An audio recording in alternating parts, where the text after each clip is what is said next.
ಅವರ ಕುರಿತು ಚಿರಪರಿಚಯವಾಗಿದ್ದು ಅವರ ಶಿಷ್ಯರಾಗಿ ನಿಜವಾಗಲೂ ವಿಶೇಷವಾಗಿ ಸಿದ್ದೇಗೌಡರು ಶಿಷ್ಯರಾಗಿ ಅವರ ಬಗ್ಗೆ ವ್ಯಕ್ತಿತ್ವ ಬಗ್ಗೆ ಮಾತಾಡಿದ್ದು ನಿಜವಾಗಲೂ ದೊಡ್ಡ ಸಂತೋಷ. ಒಂದು ದೊಡ್ಡ ಇವತ್ತು ಹುಟ್ಟುಹಬ್ಬದ ಆಚರಣೆಗೆ ಅರ್ಥಪೂರ್ತಿವಾದ ವಿಚಾರ. ಅದೇ ರೀತಿ ನಮ್ಮ ನಾಗಣ್ಣ ದೇವಾಡಿಗರು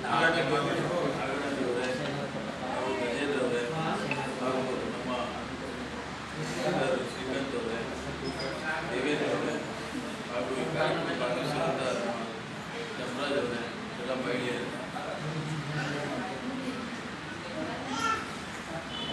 ದಲಿತ ಸಂಘ ಮತ್ತು ರೈತ ಸಂಘ ಸ್ಥಾಪಕರಾಗಿ ನಮ್ಮ ಪ್ರೊಫೆಸರ್ ನಂಜುಂಡಸ್ವಾಮಿಯವರ ಒಡನಾಡಿಯಾಗಿ ಏನಿವತ್ತು ನಮ್ಮ ಪ್ರೊಫೆಸರ್ ಸಿದ್ದೇಗೌಡರು ಏನು ಹೇಳಿದ್ರು, ಸಂವಿಧಾನಾತ್ಮಕವಾದಂಥ ವಿಚಾರಗಳಿದ್ದರೂ ಕೂಡ ಸ್ವಾಭಿಮಾನಕ್ಕೆ ಬರೋದರಲ್ಲಿ ಸರ್ಕಾರಗಳು ವಿಫಲವಾದಾಗ ಈ ಚಳುವಳಿಗಳ ಮೂಲಕ ಬೆಳಕು ಚೆಲ್ಲುವಂಥ ಕೆಲಸ ದಲಿತ ಸಂಘ ಸಮಿತಿ ಮತ್ತು ರೈತ ಸಂಘ ಹೋರಾಟ ಮಾಡದೇ ಇದ್ದಿದ್ರೆ ಇಷ್ಟೊಂದು ಬದಲಾವಣೆಗೆ ಆಗಲಿಕ್ಕೆ ಸಾಧ್ಯ ಆಗ್ತದೆ.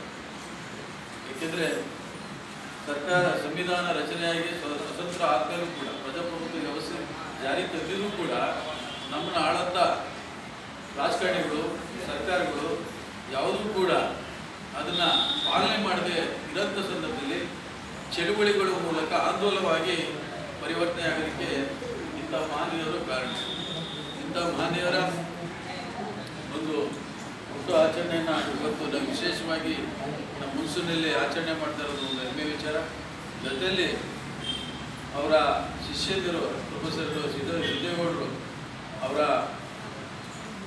ವ್ಯಕ್ತಿತ್ವ ಬಗ್ಗೆ ಅವ್ರು ಹೇಗಿದ್ರು, ಯಾಕೆ ಬೆಳೆದ್ರು, ಅವರು ಈ ಸಂಘಟನೆಯನ್ನು ಹುಟ್ಟಾಕಿದ್ದು ಮತ್ತು ಅವರ ವೃತ್ತಿ ಜೀವನ ಮತ್ತು ಅವರು ಯಾವ ರೀತಿ ಅವರ ವ್ಯಕ್ತಿತ್ವವಾಗಿತ್ತು ಅನ್ನೋದ್ರ ಬಗ್ಗೆ ಭಾರಿ.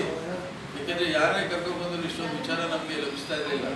ಸಿದ್ದೇಗೌಡರು ಪರಿಪೂರ್ಣವಾಗಿ ಮತ್ತು ಅವ್ರ ಮೇಲೆ ಅಭಿಮಾನವಾಗಿ ಆ ಒಂದು ಗುರುಗಳ ಶ್ರೇಷ್ಠತೆ ಬಗ್ಗೆ ಅಭಿಮಾನವಾಗಿ ಮಾತಾಡಿ ಇವತ್ತು ಅವರ ವ್ಯಕ್ತಿತ್ವ ಬಗ್ಗೆ ನಮ್ಮ ಜೊತೆಲಿ ಹಂಚ್ಕೊಂಡಿರೋ ನಿಜವಾಗ್ಲೂ ಒಂದು ಅರ್ಥಪೂರ್ಣ ವಿಚಾರ ಇದು.